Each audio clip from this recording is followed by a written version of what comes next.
Spectacular undersea mountains, beginning thousands of metres below the surface. Pristine atolls and reefs isolated by long distances of oceanic water. Havens for migratory birds. Nesting grounds for the endangered green turtle.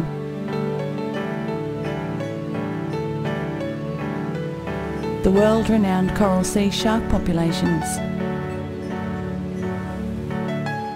Manta and eagle rays, the ancient nautilus, a myriad of fish species and coral, down to the micro level of tiny crustaceans, blue-green algae and bacteria. This is the Coral Sea, a breathtaking and unique marine habitat sitting on the edge of the richest marine fauna area in the world.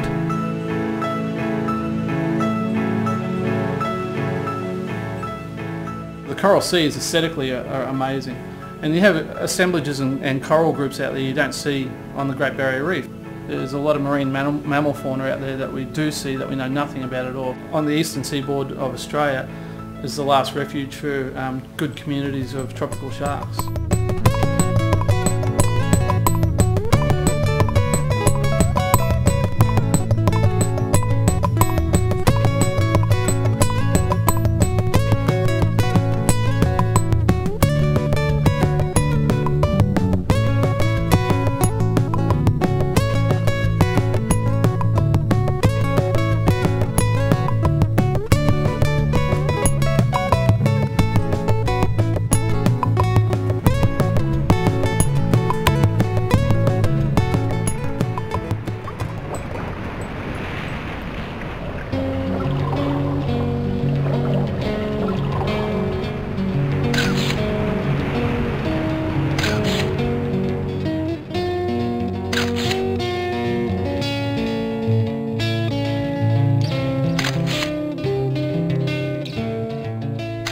Coral reefs worldwide are under pressure from pollution, destructive fishing, overfishing, climate change, coral bleaching and tourism.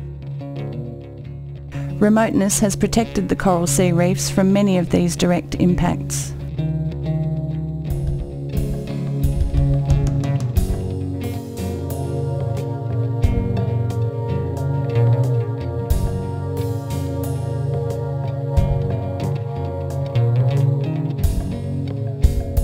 The most severe direct threat facing the reefs of the Coral Sea is the possible devastation that an oil spill would reap on this fragile ecosystem.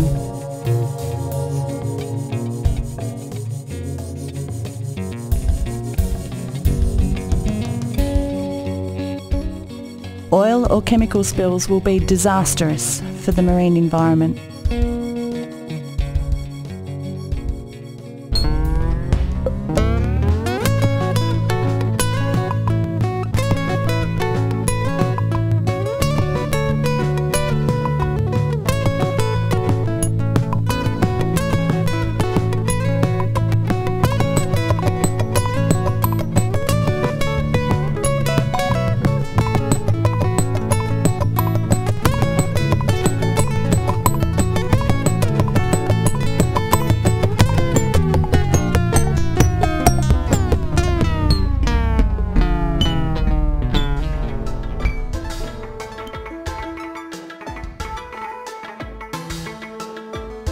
Carried by currents and offshore winds, large spills would almost certainly damage the Great Barrier Reef Marine Park.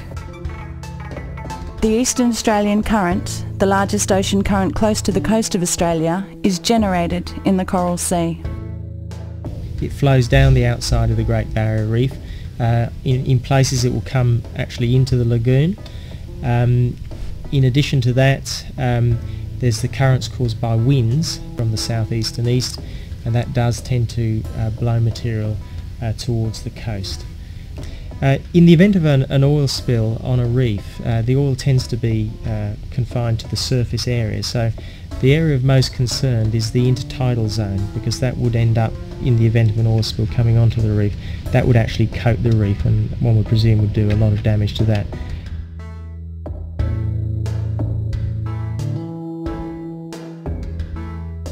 On the 17th of August 2006, the Australian Government approved seismic testing at Scott Reef in Western Australia.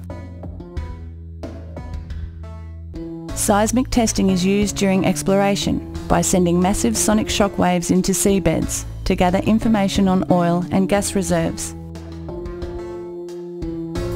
It damages fish auditory systems, causes fish swim bladders to explode, and damages the internal organs of whales and dolphins, as well as disrupting their migratory paths. The approval could see the first ever gas or oil rig being built on a coral reef anywhere in the world. Should we allow oil and gas platforms alongside one of the 7 natural wonders of the world, the Great Barrier Reef?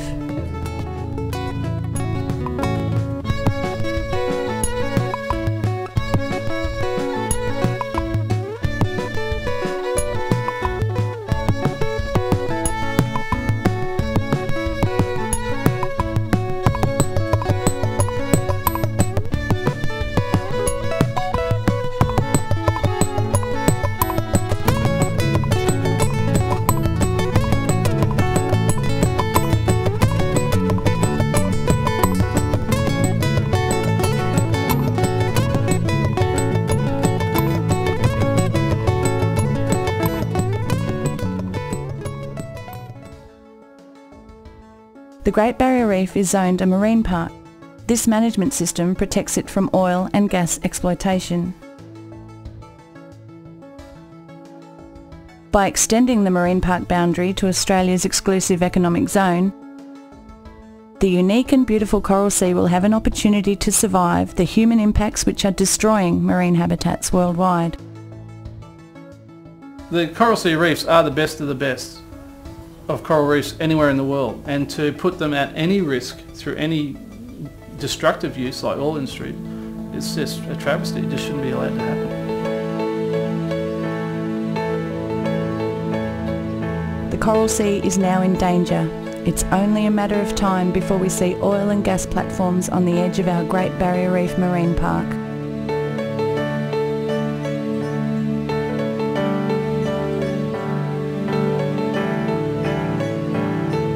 The Coral Sea, a place of unspoiled beauty, a sea of discovery, a treasure to protect for generations to come.